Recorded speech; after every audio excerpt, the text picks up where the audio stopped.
So welcome to the Maharlikan Forum podcast episode 2. Today we will be having a discussion about what makes a Maharlikan. So I am your host. My name is Architect Crejal Marusca Valdez, the Chapter Secretary of UAP Manila Maharlika. And welcome to the Maharlikan Forum. Cue in intro. Welcome to the Maharlikan Forum. The Maharlikan Forum podcast dives into the world of design, exploring topics that matter to architects, students, and anyone passionate about the built environment. From innovative designs to sustainable practices, and from historical preservation to modern trends, each episode brings together experts and enthusiasts to share insights, experiences, and ideas. In this special episode, join us as we explore the essence of being a Maharlikan. What does it mean to be a Maharlikan? Is it about upholding the highest standards of architectural practice, contributing to the city's built heritage, or fostering a sense of community among professionals? That and a whole lot more await to be unpacked. Hence, the title of our episode, What Makes a Maharlikan? On behalf of the entire Maharlikan Forum podcast and UAP Manila Maharlika chapter led by architect Monje Criservino, welcome to the second episode of the Maharlikan Forum.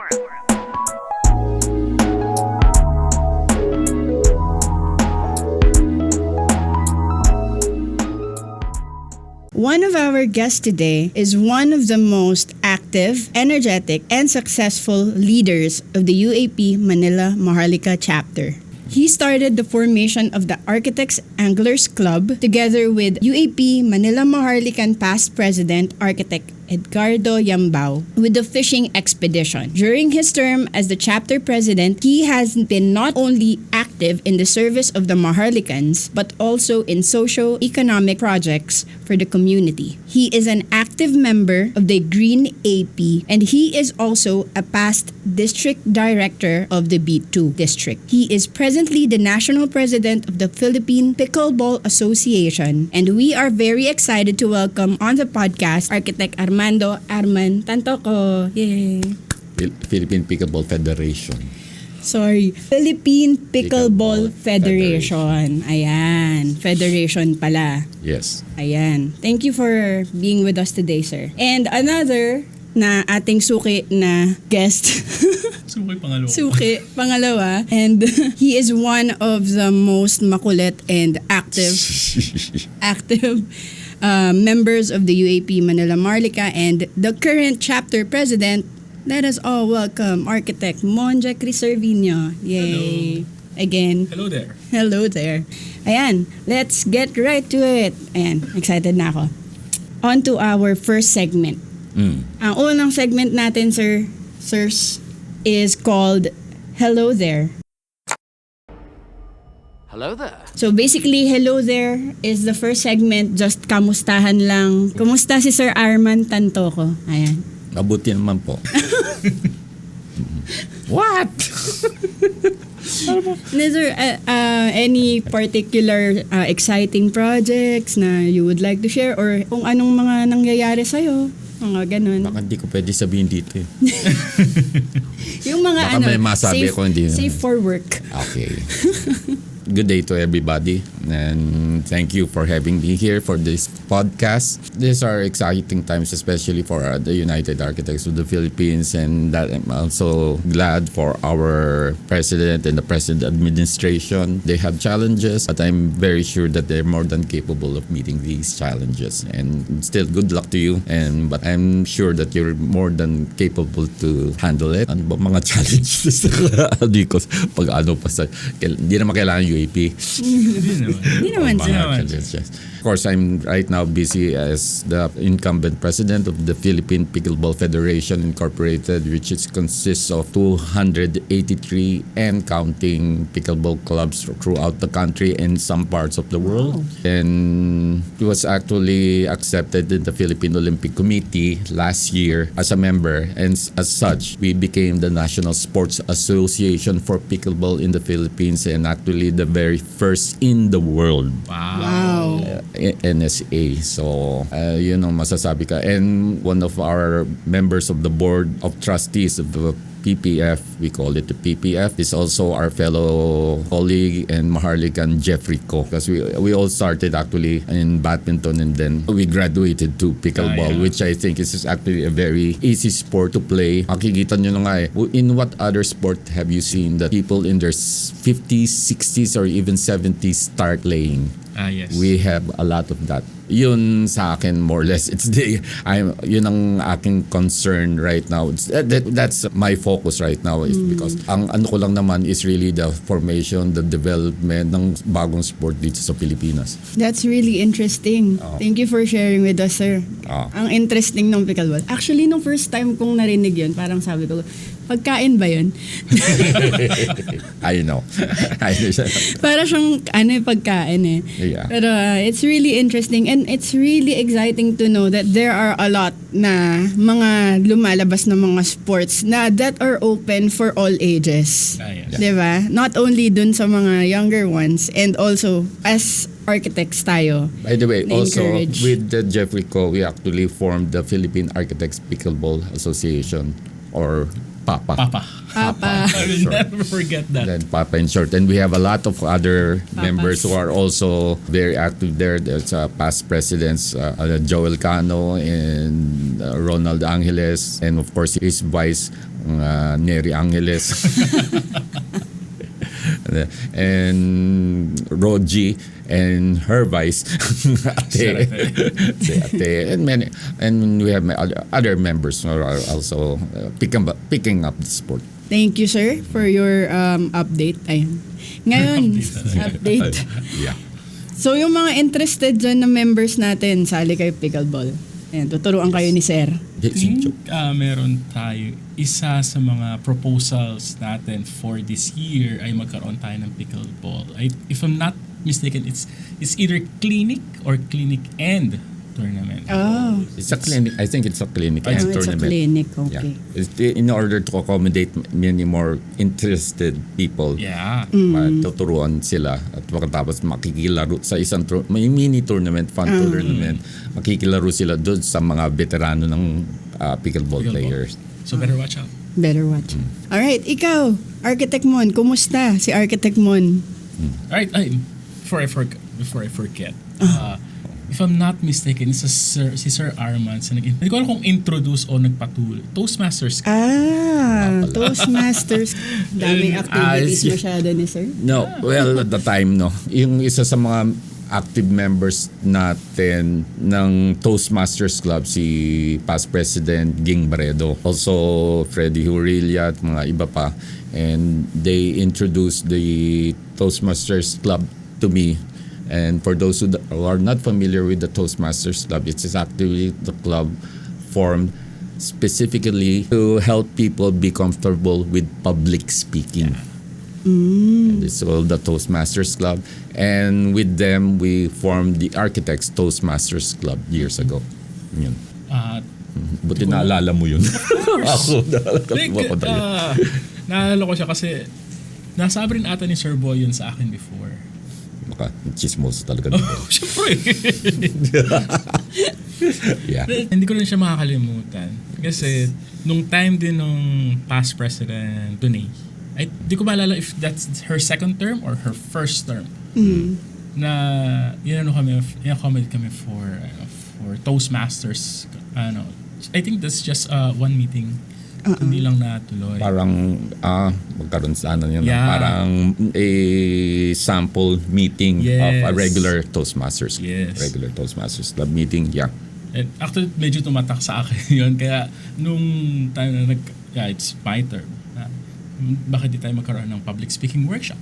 Oh, yeah. Yun, that's one of the reason why. Yun yung pinuhugutan nun. Actually, basta I'm really very appreciative about the Toastmasters Club is dahil nga kasi yun nga training talaga, magandang training siya para sa public speaking. Yeah. And like the things that we usually practice in our public speaking, yung tayo, yung nag-ano tayo ng yung may Fillers. may counters. So kung mapapansin mo kung sino yung mga hindi na kung magsalita wala na mga at least medyo ano na sila mahusay na sa medyo sanay. May training. Or ano na siya. They're already conscious of kung anong magandang and effective public speaking techniques. Ganun rin yung mga samples noon. Like, extemporaneous siya. Yes. Just a few, I think it's just a few Give a minutes. topic. Yeah. Kailangan makapaglabas ka agad ng statement. 1 minute. Tuloy, no? 1 to 2 minute speech. There you go. Dapat Just parang one topic. quick on your feet. Yes. Yeah. Yes. Yeah, that's great. Ano nga tawag doon? Nakalimutan ko. Basta may tawag yun nga. One of the segments is that yun na nga, you'll be given a topic and you'll be given 1 to 2 minutes to talk about that topic. Yes. On the spot. Yeah. So, siya. Other than that, then yung main ano rin nila ng Toastmasters Club is that people are assigned or yung kung sino ang magbibigay ng 5-minute speeches, prepared speeches. Okay. Dahil kasi nga, ang ano noon ang sistema kasi noon, meron kasing competent Toastmasters, accomplished Toastmasters, and something mga ganun. Meron kasing program that parang May mga levels. Actually, basta you're to deliver 10 prepared speeches, iba-iba. Meron, yung first is the icebreaker, which is just to introduce yourself. Na, of course, who else would know about you but yourself. Yeah, it's true. That's kaya sa icebreaker yun ang first. Then the second, mas pahirap until yung sa 10th, if I'm not mistaken, dapat magsasalita in front of a crowd na talaga. Wow. Kaya yun kapag ka natapos mo yun, then you'll be certified as a competent pagiging Toastmaster. Kaya merong pwedeng mo na sabihin na CTM ka. Ganda na. Then merong ATM, meron rin distinguished Toastmasters. Wow. Parang yung mga ganon is dapat you should have given a speech in front of at least 10,000 people. Mga ganong klase. Mga ganon. Which is, pero ako hindi ko lang natuloy talaga. Hindi ko man naman natapos yung aking yung CTM, hindi man lamang ako naka-CTM, but I'm still I acknowledge na talaga yung program nila ang nakatulong sa akin sa speaking engagements, mga ganun. As part of yung para sa leadership development. Malaking bagay yun. Malaking bagay talaga is yung makapagsalita ka. Yeah. To express yourself. Yeah. Comprehensively, completely, and efficiently, clearly. Yeah. Yes. Yun. Hindi ko lang maalala kung si Sir Boy ba ay sa Toastmaster or Architects Toastmasters. Most likely, I think Architects Toastmasters Ayun. Club na yun. Ayun. Yeah. Halata Now, naman we sa had akin, di ba? Halata na. we had weekly meetings dati nga sa sa Mondragon Building. Saan yun? nasa Hillpuyat Avenue. Okay. Parang lair ng mga goons Mondragon. Hindi mo alam brand ng Mondragon. Ay, intimate apparel. Sikat yun dati. Kaya nga nagkaroon siya ng building. Actually, one of our first regular venues, yung isang doon. Parang binibigyan tayo ng and also yung Active Tower. Kaya sa Active Tower yung kay Architectural ba? Architectural. Yung building rin doon. Doon rin sa Hillpuyat Avenue. Okay. Mga history na yung So, matagal Architect Mon. May nakalimutan ako sa kanya. JCI din pala sa dami, no? Ang dami. You're referring to my presidency as the Junior Chamber International Quezon City Capital. JCI. Yes, JCs in short. JC. Which is actually a leadership trading organization, not a social club as people turns to to believe. Which is I am also very appreciative of its contribution to my development as a leader. Kasi nga, and I highly recommend it to young people to join. Kasi ang membership doon is from 18 to 40 years old. Hanggang 40 years old lang yon. So, abot pa. Although at the latest, yata ang pasok mo dapat is 35 years old. Sakto. They Pwede cut off kasi at 40 years old. Ang parang thinking kasi is that if at 40 ay hindi ka pa rin matuto, wala ka ng pag-asa. na matuto ng leadership. Part of the training is yun nga, parliamentary procedures, protocols, mga ganon. Yeah. Marami siyang seminars, and yung yung sistema niya doon is yung para nga ma-develop ka. First as a member, then maybe a member of a committee, then a committee head, then So, paakyat. part of the board. paakyat. Tapos ang requirements nga sa JCs is that you can only hold a certain position in the board only for 1 year. Then you can graduate to the area, to the national, and even the Asia and the world. Maraming Parang ano ng UAP, siya. no? Yung stages. May- Yeah, may pero hierarchy. this is also beyond the Philippines. There's also Yeah. Asia and the world. Kaya it's it's an opportunity, magandang opportunity actually, especially for architects then, Yeah. is that aside from developing your leadership skills and networking skills, not to mention the opportunities,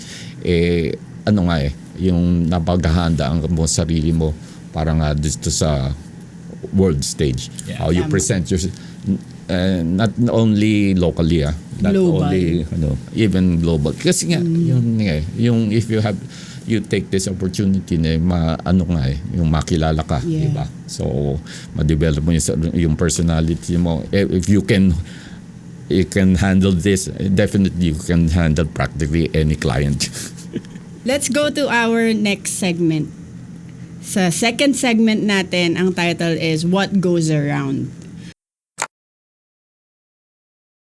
So basically, this segment just talks about kung ano yung mga bagay na nangyayari within the chapter, kung ano yung mga bagay na nangyari dati.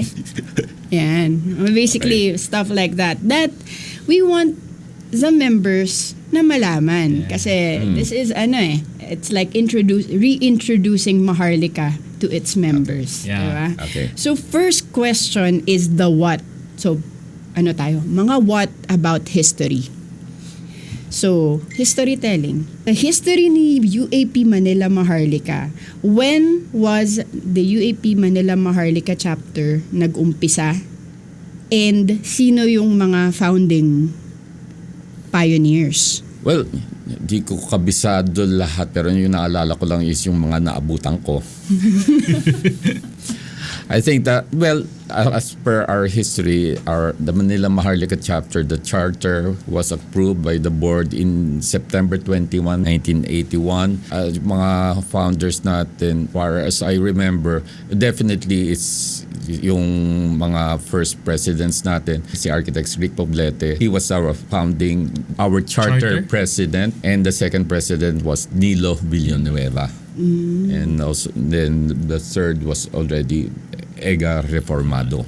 Daddy ni Sir Andy. Yes. Shout out kay Sir Andy. Hi, Hi, Sir Sir Andy. Ayan. Kaya, So, yun. during that time, sir, meron bang mga Pero hindi ko nabutan sila. Hindi. Pumasok ako. Actually, pumasok ako during the term of Architect Fred Hurilla. Ang nangyari pa noon, ang unang activity na attendan ko was a planning session. Wow. Was a planning Sa session. planning session. Kasi yung boss namin ni Architect Remisa, dati kasi magkasama kayo ni Sir Ray? nagsama kami sa isang kumpanya, and our boss was Architect Faustino, who was then the incumbent third secretary. And gusto niya akong introduce sa Maharlika. Ang tamang doon, ang activity noon nga ay planning session doon sa Mondragon building, sa isang conference hall. And yun nga, nung siyempre ang ginagawa doon, pinaplano ko ano yung gagawin sa buong taon. I was kind of impressed ba? Talagang pinaghahandaan lang pala ang itong chapter. Yeah. Magandang chapter ito. But at that time, parang new architect lang ako. I didn't feel like parang To join. I'm worthy to be a member as an architect. Well, known yun I have my ideals. Iba yung ideals ko na parang I'm not worthy to becoming a member ng chapter. So, ayun, hindi pa ako kagad sumali. But then probably just a few years later, si Ray Misa mismo, inimbita uli ako na maging member. And I thought, okay, more or less I've done through some things to make me feel that I'm already an architect and ready to be a member.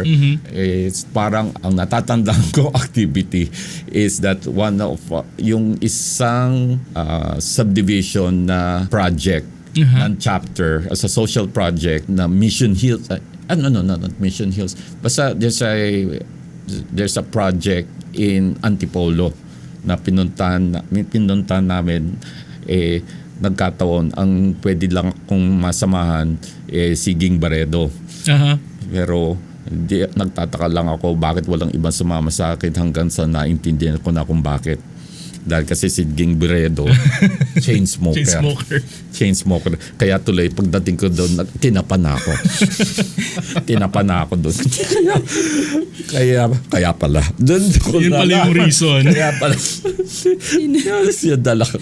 yan ang introduction ko sa chapter.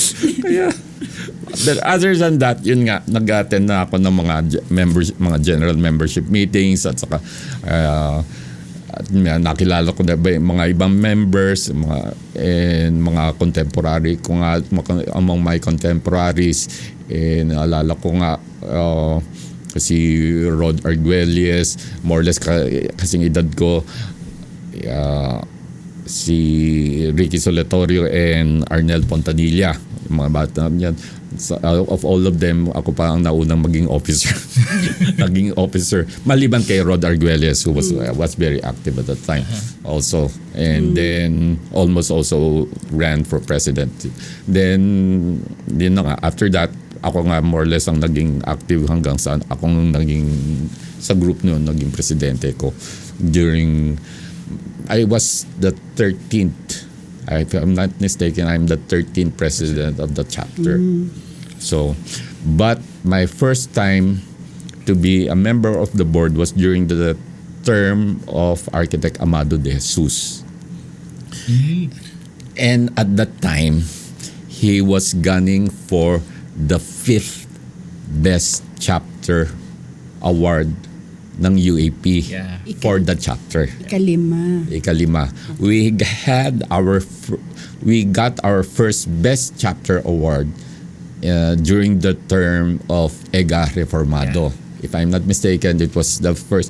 Kasi as far as I know, kaya binigyan tayo ng UAP ng best chapter awards. It's dahil kasi for among other things, among other achievements of Architect Reformado, we submitted our chapter report. Chapter report. Noon kasi hindi yung iba hindi nagbibigay. It was being contested. Well, not at that time. It was during our 5th. Yung iba kino-contest yung first dahil nga kasi parang wala pa namang competition or walang guidelines or something. Then, yun nga, during the 2 terms of Architect Curilla after EGA Reformado, nakuha rin natin yung best chapter. Then during the term of Ging Baredo, nakuha rin na. That's our 4th. Ang lumabas noon, may patakaran na whoever wins the best chapter award for 5 times, Hall of Fame na. Malaking milestone yun, sir, for the chapter. Yes. Kaya tuloy kay nung panahon ni Amado de Jesus, talagang pinukpok kami. First time ko sa board, pukpukan na ng talagang lahat ng kung ano ng mga projects talagang ginawa. Dahil because may isang chapter na inaano talagang wants to be the best chapter award. May kalaman ka din dyan. Pinupush niya. I think it's safe to say it was Makati chapter at the time. Hindi, basta yun na nga. They were gunning for the best chapter award. Tayo naman, ang hinahabol kasi natin is the 5th best chapter to be Hall of Fame. A Hall of Fame. And also to win it with 5 consecutive awards, which we did. Yeah. So the following year during the term of Balbalidi, we were awarded the Hall of Fame banner. Yeah. So, Yun. kaya yun ang natatandaan ko. So, yun ang baptism of fire ko sa board. So, If I'm not mistaken, yung banner natin, yung colored one, Yeah. yeah. merong ano yan, may nakalagay doon na na Hall of Fame. May badge yun. Is this one or No, the no, other no, one? that other, not this one, the other one. The colored red, one. The red Yes. and blue one. Oh, So, yeah. we were the first in the Hall of Fame and the very first to win it in 5 consecutive. Wow. Galing. UAP Manila Yep. Maharlika. Kaya, Represent. yes. And there were a lot of our members naman talaga noon is very active, not just in the chapter but also National. international. Yeah. Yeah. So we talked about yung history. Ngayon, pag-usapan naman natin yung legacy. Yeah. Okay. So, si UAP Manila Maharlika, how has this chapter influenced yung mga younger architects or even the yung mga gustong maging architect sa future, yung mga students? Parehas natin yan. Teacher Mon? I-sir mo na. And Sir, well, muna. ang sa akin, sa legacy natin is that, okay, first of all, we did a lot. I firmly believe that we did a lot that would be good not only for members of Manila Maharlika chapter, but for members of other UAP chapters, but and also the profession in for the profession in general. At isa nga sa mga legacies natin definitely is the Balangkasan Forum, Yeah. which was, if I'm not mistaken, it was during the term of either Architect Hurila or Architect Ging Baredo. Yes. So ang Balangkasan nga is that's the forum, the opportunity for people from various fields discussing a topic. That's kaya nga Balangkasan. And this forum was adopted by UAP National. Yeah. So that's why yan definitely is yung isang legacy ng Maharlika chapter sa Younger para sa architects. sa younger architects. Because of this forum, whatever topic is to be discussed, ang importante nga doon is that people from various sectors can contribute to that topic. Yung UAP member, practicing architect, whether kung a government agency or a school or an organization, whatever agency can give something, can share something with regards to the topic being So, ibig discussed. sabihin, hindi lang siya for the students, na-touch niya din yung community as a whole, diba? If I'm not mistaken, yung sa Balangkasan rin, it gives birth to policies kasi. That affects, Resolutions. Yeah, resolutions. Para ng resolutions. Na inaakit siya sa board, sa national board ngayon. Tapos it's being talked about. And doon ngayon doon lalabas ngayon yung ano yung usual na pag-usapan? Proof or not? Yun. Aside doon sa legacies, no, one thing that isa sa mga ano ni Manila Maharlika, aside from the Balangkasan, I think is green architecture. No, kasi like Sir Arman said earlier, na isa siya sa mga founding members ng GAM. And from that, gave birth to Green 80. Yeah. And we have a lot of members that is into green. So one good example is, of course, Architect Luidaya Garcia. I think she is called the Queen of The Queen of Green. the Queen of Green. Queen There. of Green. Yes. Wow. Pero ako, tawag ko sa kanya GRO. Bakit? Green Relations Officer. Wow. Green Relations Officer. Yeah. Aside from that, GRO. hindi ko alam, sir, pinagtatagpi-tagpi ko lang ito. Kasi Yes. si Sir Amado de Jesus, I think, is also into green. Tama po ba? Ganito, ganito. At the time, during the term of President Prosperidad Luis, the national president, NP, yeah. Prosperidad Luis, one of the committees to be formed was a Green Architecture Task Force. And the first chairman was Architect Amado de Jesus, who is a past president of course, of the chapter. And some of the members he recruited was Architect Reformado and me from the chapter. And later on, nandun rin si Architect Romy de Jesus. And actually, pumasok si Architect Louis Daya Garcia sa UAP GAM. Later on, that task force was renamed to Green Architecture Movement through the suggestion of Architect Reformado, si Architect Ega. And then minsan nag-attend si Architect Louis Daya Garcia ng isa sa mga mga regular meetings until she was convinced that she was recruited to Maharlikan. Doon muna siya nauna siya doon before she became a member of Manila Maharlika. So aside from that, yun nga so maraming active Maharlikan sa UAP GAM. Then there are also members ng Philippine Green Building Council na under kay ating member rin si Christopher De La Cruz at kasama doon si Architect Weng Ramos, our past president Weng Ramos rin. And then pagkatapos later on there was also the Philippine Green Building Initiative. There's PhilGBI. That's under naman ni Architect Amado de Jesus naman. So later on. So pero these are independent. Yung PhilGBC and PhilGBI is separate from UAP. Dun sa mga ibang members naman namin sa UAP GAM, dahil kasi medyo limiting lang kasi nangyayari kasi ang GAM is primarily for UAP members lang.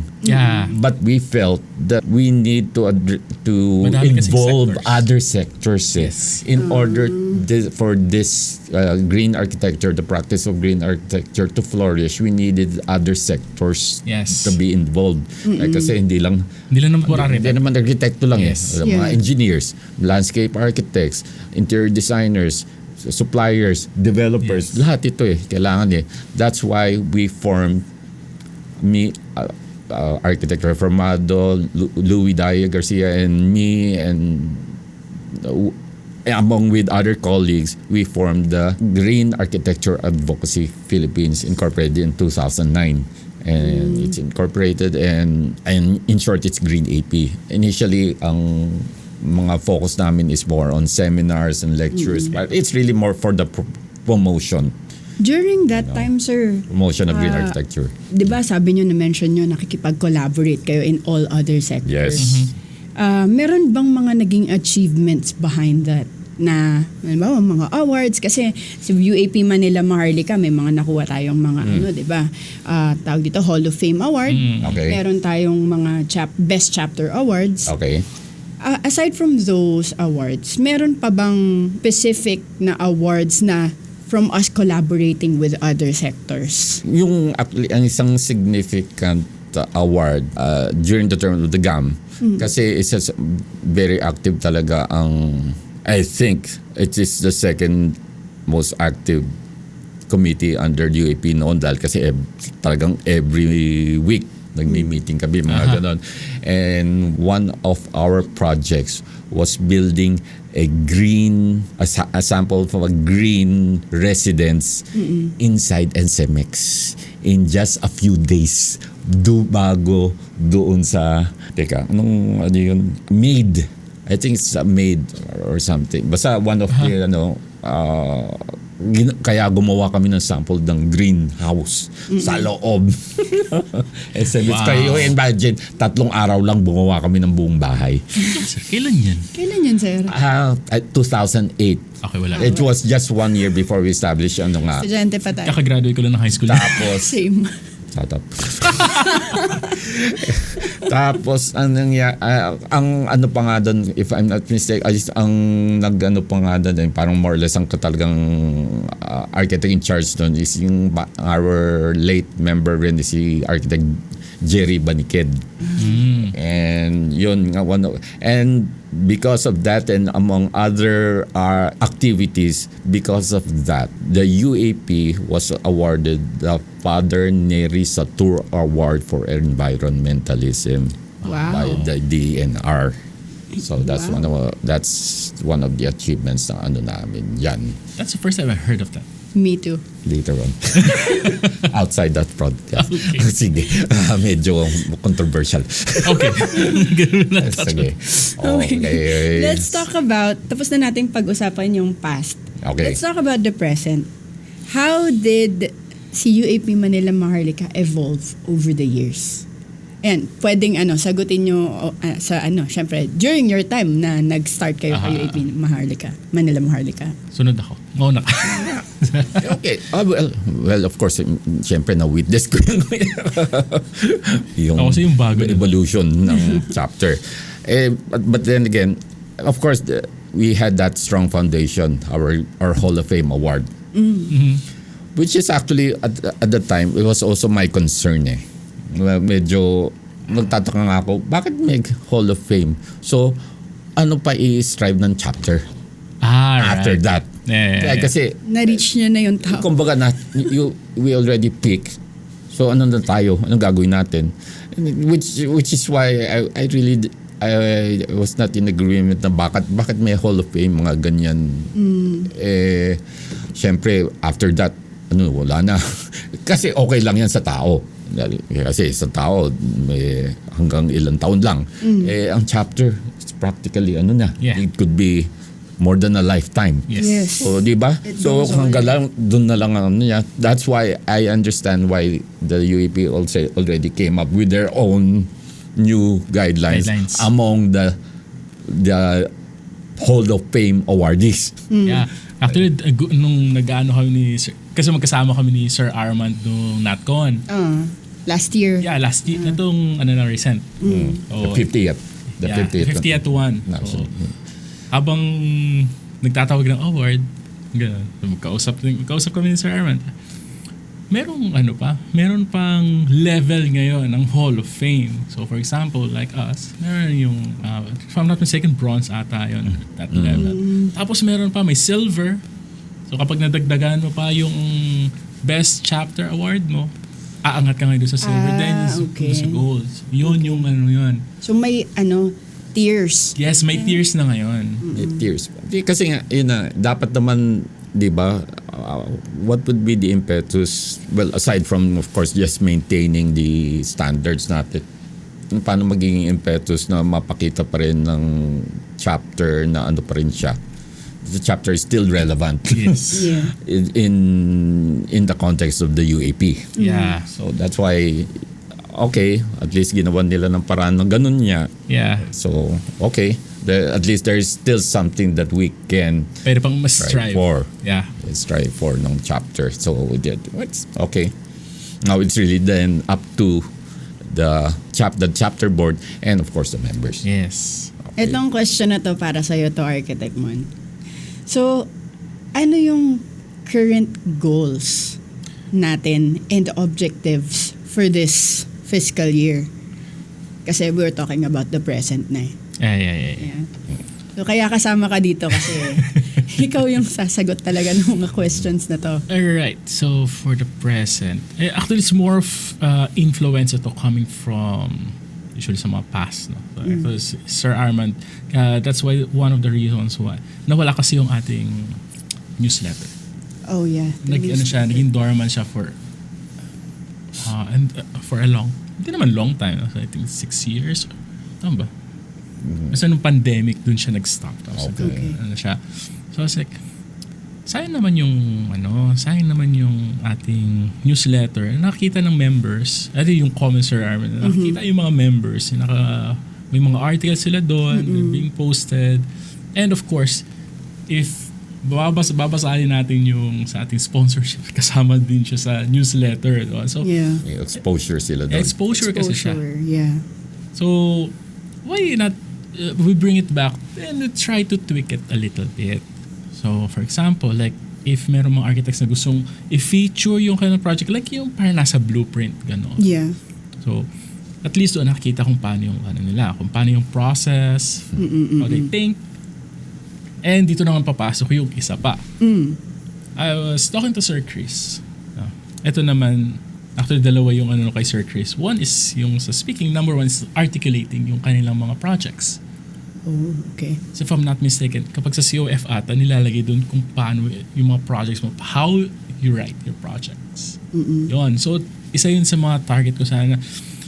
Wait, this is different from journal writing or is it going there? It's more of a, dalawa siya actually. It's a separate. It's a separate one. One is academic. Isa yun sa inano ko. Maybe dala ng nasa academic ko, kaya it's more of the academic paper. Ang ano kasi doon is at least makita ngayon ng mga ako kasi sa mga students ko, lagi ko sila pinapagawa ng case studies. So, ito yung structure, ito yung building, paano yung write-up niya. So, what was the design process?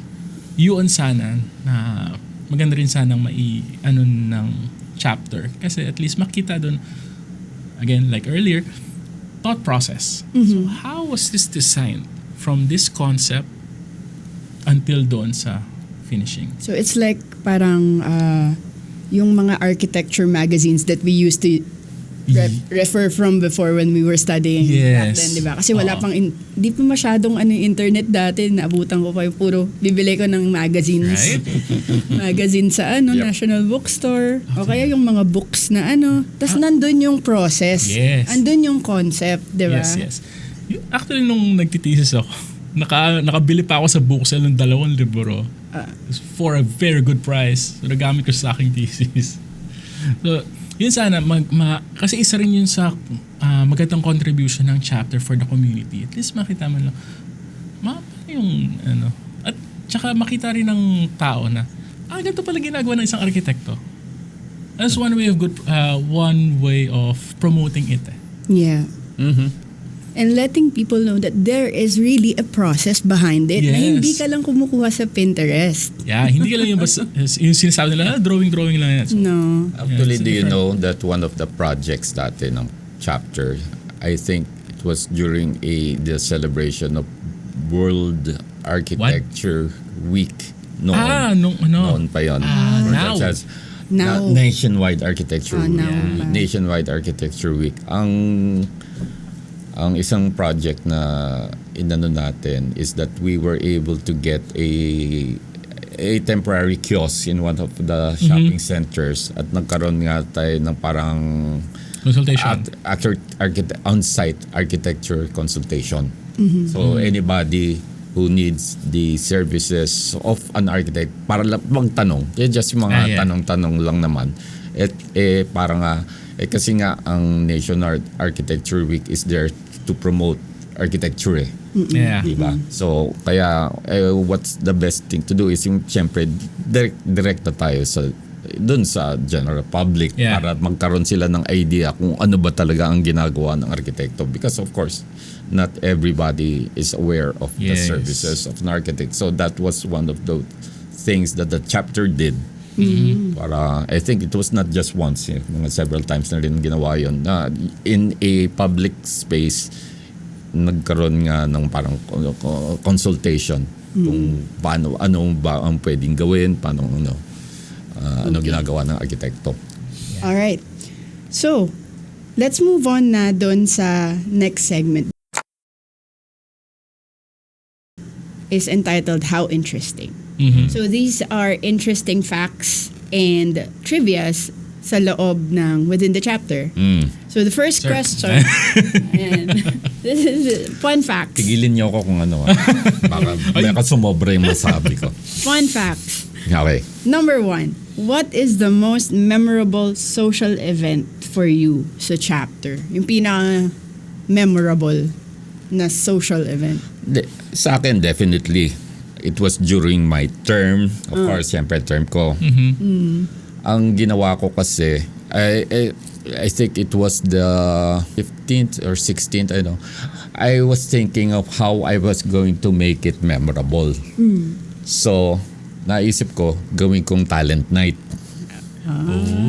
So, ang more or less the theme is for members to show their non-architecture talents.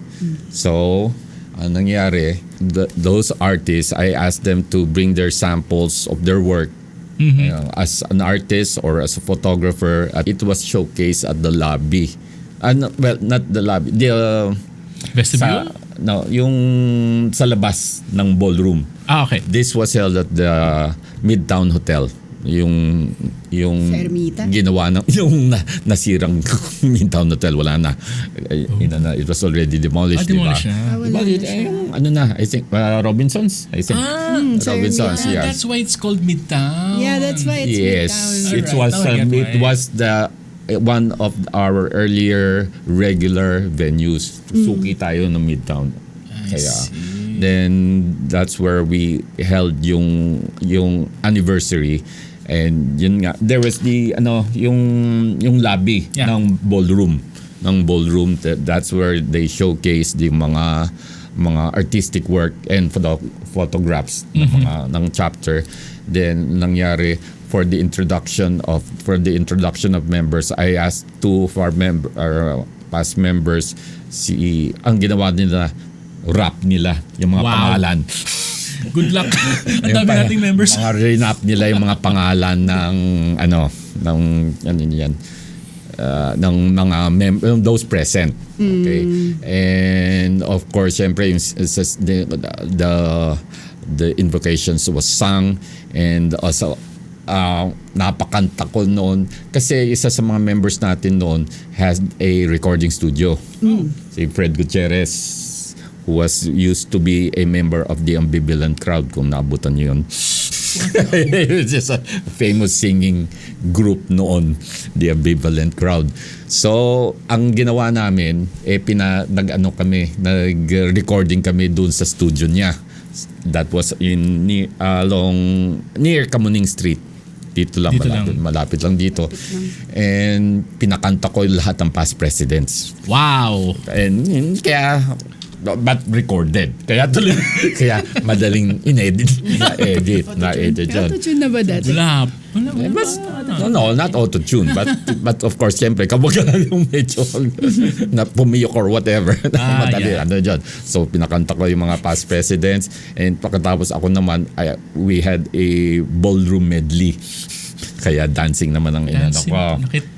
Nakita mo naman ang dance moves nung And then also si Fred Gutierrez, siya yung amo dati, at doon raw ako nakilala nila Ronald at Neri Angeles. Nagtatrabaho, mga estudyante pa lang sila doon at doon siya nagtrabaho. At sila pala isa sa mga kumanta sila, yung grupo niya, pinakanta niya doon. Si Fred Gutierrez at saka may iba niyang mga arkitekto rin. Tapos ay ginawa niya members. Yun na nga, nandun nga na kinuwento sa akin later nila Ronald at saka ni Neri. Nandun ako. Because ang nangyayari kasi noon, madalas ako kay Fred Gutierrez dahil kasi tinutulungan niya ako to come up with a newsletter. Dahil kasi ano siya sa computer eh. Magaling siya ganas siya sa computer. That's why siya ang tumutulong sa akin sa pag-e-edit. Kaya at during my term, ako nga rin talaga talking about the newsletter, malapit sa akin yan because ever since high school hanggang college at saka talagang nasa newsletter din ako. Kaya tuloy nung yung mga times na naging active ako sa board, ako nung naglabas nga ng newsletter. Kaya maano rin siya. So yun.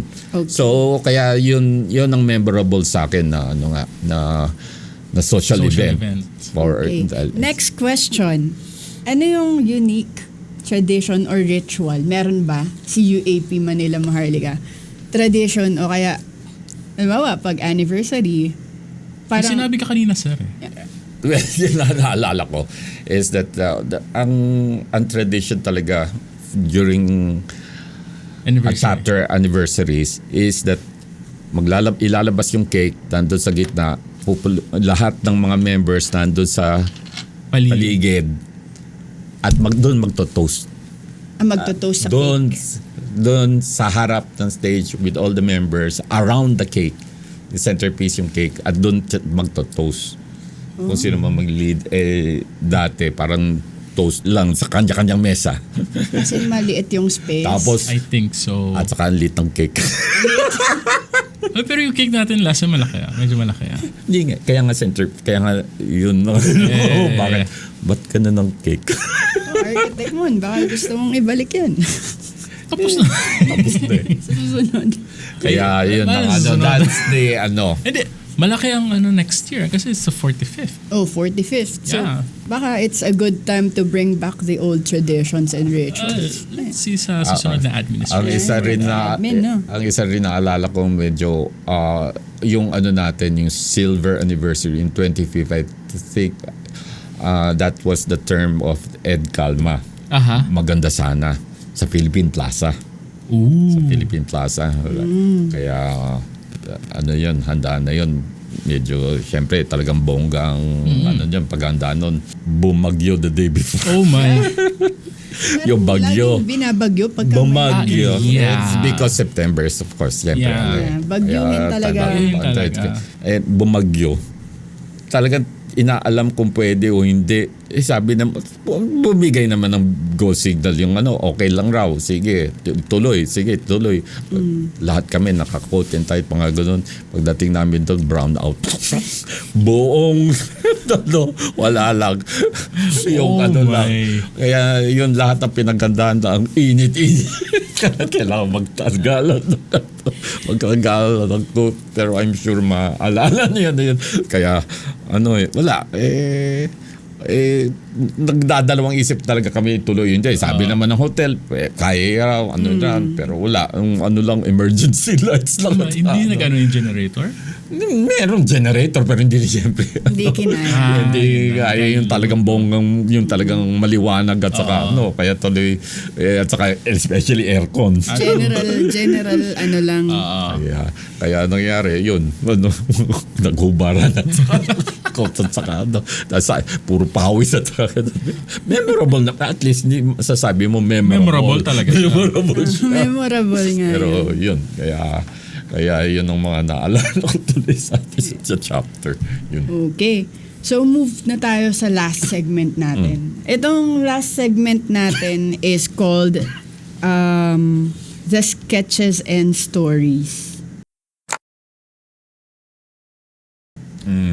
Okay. So, we will give you whiteboards. Arkitekto tayo, sir. Arkitekto tayo, so tayo ay magdo-drawing. Huwag ka mag-alala, sir. Been there. So, for sketches and stories, isusulat nyo lang or idodrawing nyo lang yung inyong mga sagot. Tapos, after you answer, papakita nyo sa atin or sa camera. Alright? Okay. Are you ready? Go. Bahala na. Bahala na. Alright. What's the chapter's go-to karaoke jam? Kanta or any song or any dance or whatever. Sa pagkakaalam ninyo. Madami kasi ang hirap pumili. Ano nga ba? Alright. Are you ready to show your boards? Yes. So, Sir Sige. Arman. Sir Arman, ikaw mo. Parang papakita. Yan. Celebration by Cool and the Gang. Kool and the Gang. Good times, come on. Yun. That one is celebration. Yun kasi, actually, yun ang naisip ko kasing song during the toast nung term ko sa anniversary. Which is actually angkop. That, aside from that, of course, we had a lot, ang naisip ko naman, we had a lot of events, of activities that's worth celebrating. Nung 5th, kasi sir, kayo 13th, no? Nung 13th ay ika-15th anniversary? I'm the 13th president, Yeah. pero I'm not sure. Parang 16th. 16th. Yes, Sweet 16th, di Manila Maharlikan. Kaya naman pala. Actually, yung song na yan, pinatugtog din yan last time sa yung sa anniversary last year during term ni Mambel.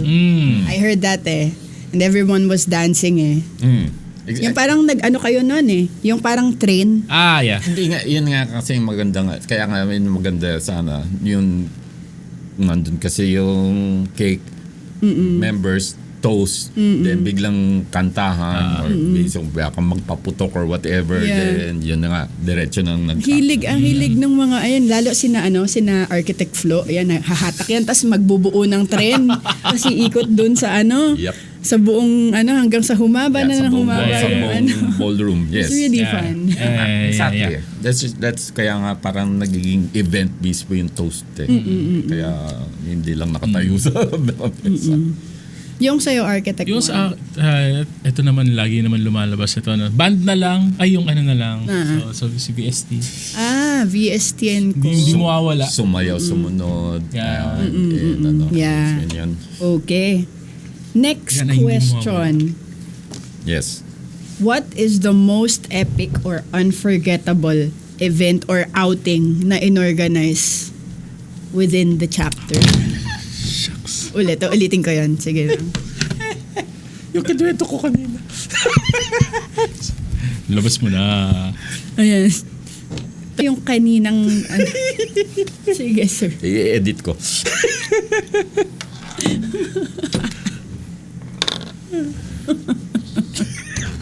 Hindi ko babagatin si Buddy.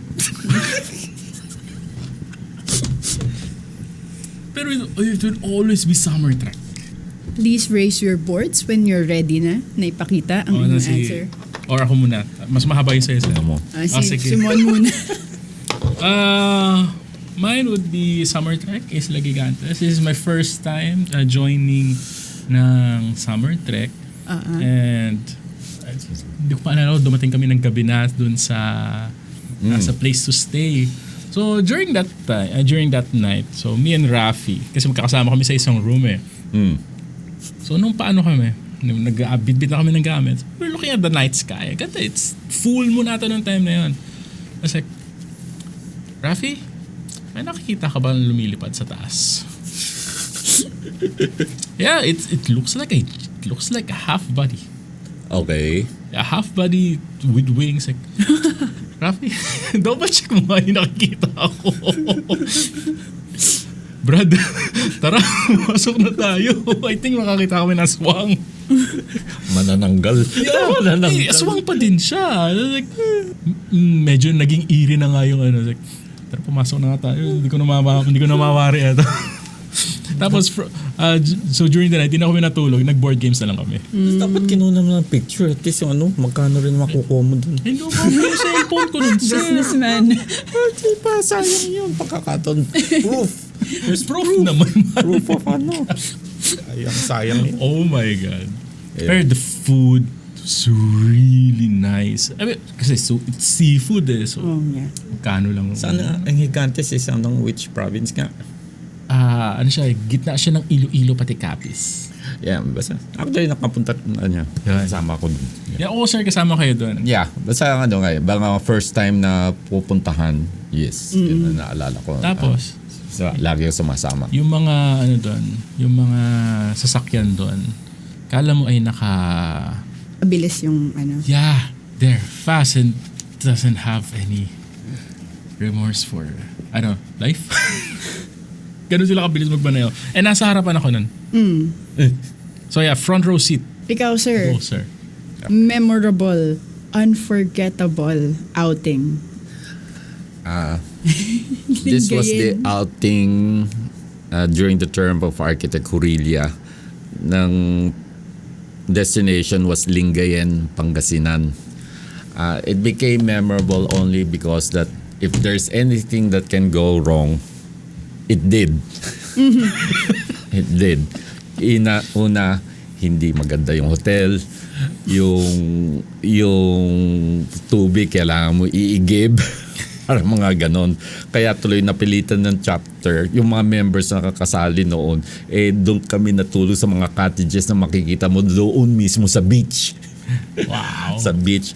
Kaya tuloy we may do with whatever kung anong mga ako so-called accommodation na magagawa namin. Doon lang kami sa loob. Although malaki yung mga Cottages. huts, yung mga cottages, hindi yung mga katulad ngayon, ano lang, yung bamboo. Yeah. Mga bamboo. Medyo malaki. Pero still, doon lang kami, right on the beach, doon kami natulog at saka nagbabaraha at saka mga things na kung ano magagawa mo. At the same time, yun, syempre, ang ano lang namin, magawa lang namin swimming and we may do with whatever entertainment na magagawa namin considering the circumstances.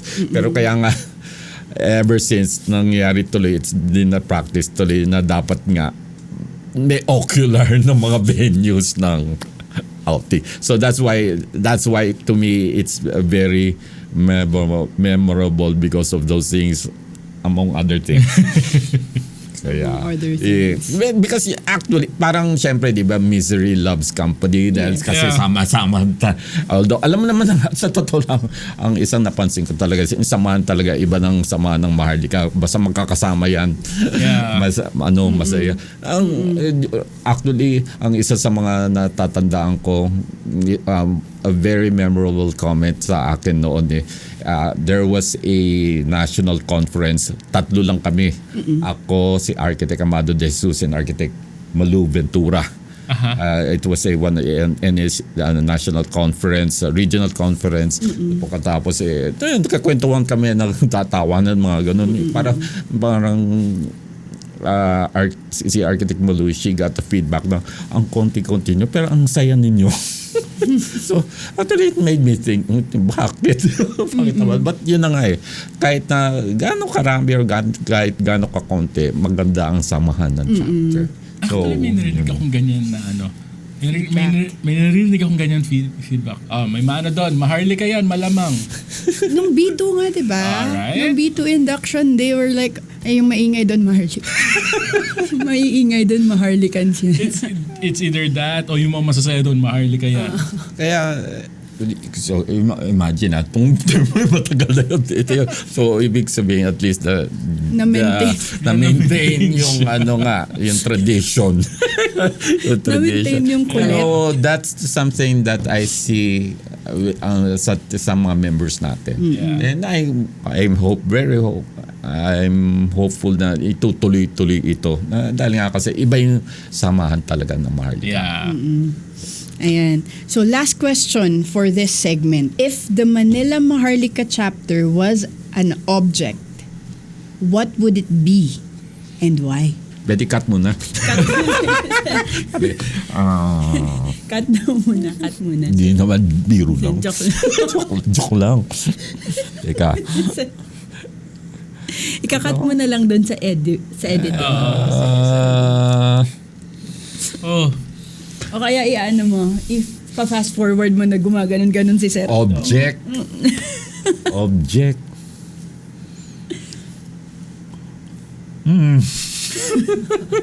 Walang alaman.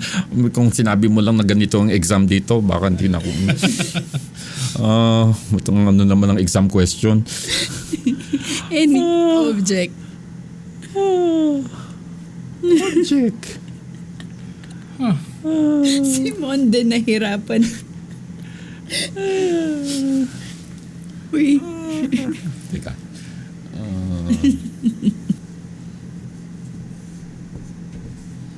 Hindi na maganda yun. Nahihirapan talaga. Nanginginig na nga yung kamay ko. Whatever. Okay. Are we ready to show our boards? Sige. Sino una?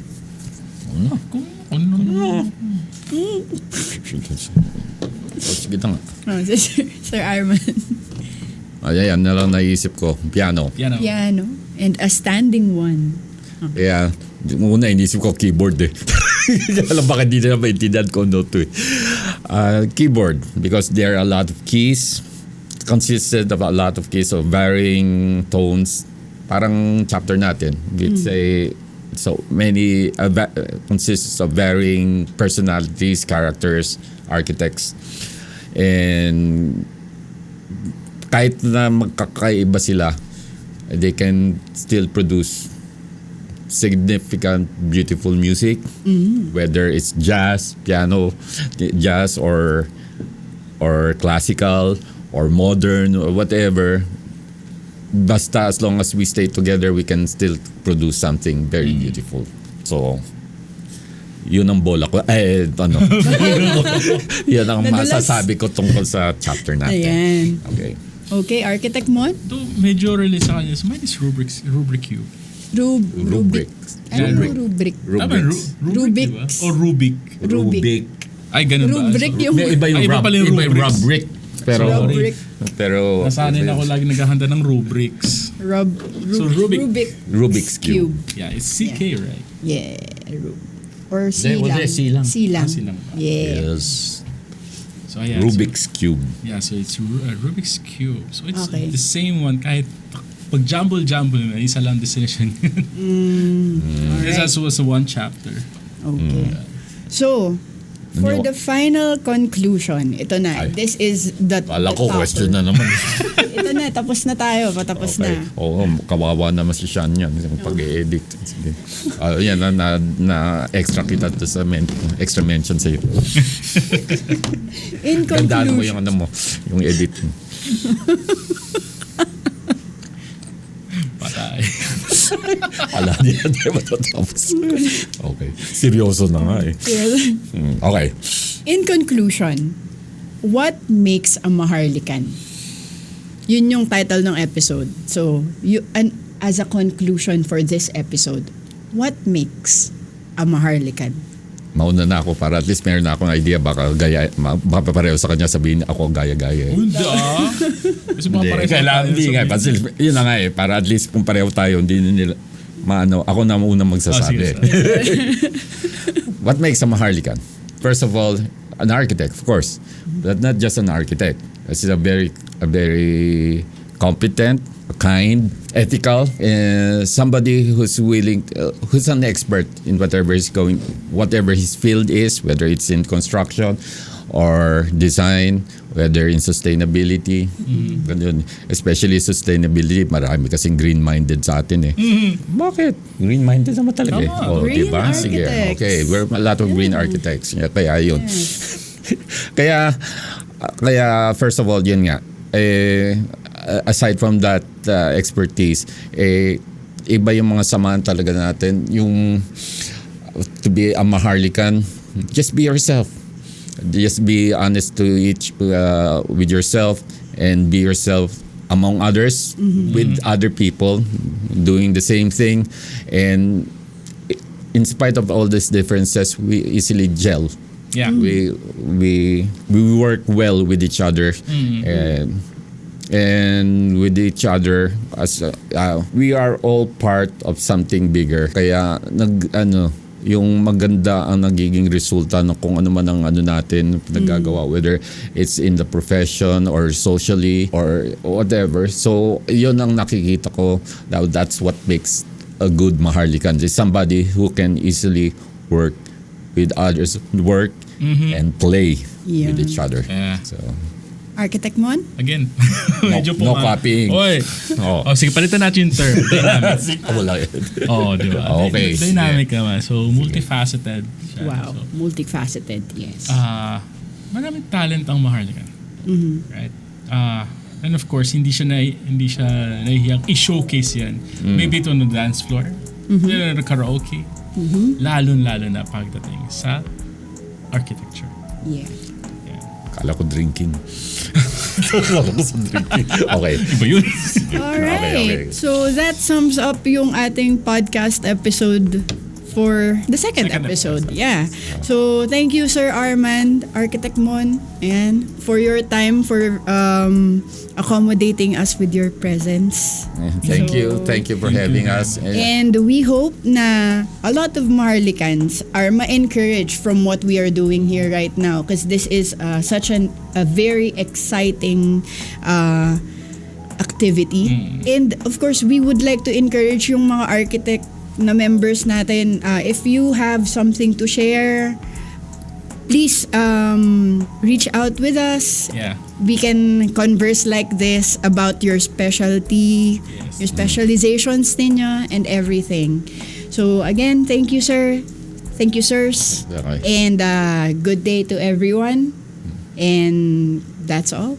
Welcome, and thank you for your patience. Okay. Okay. Okay. Welcome to the Maharlikan Forum.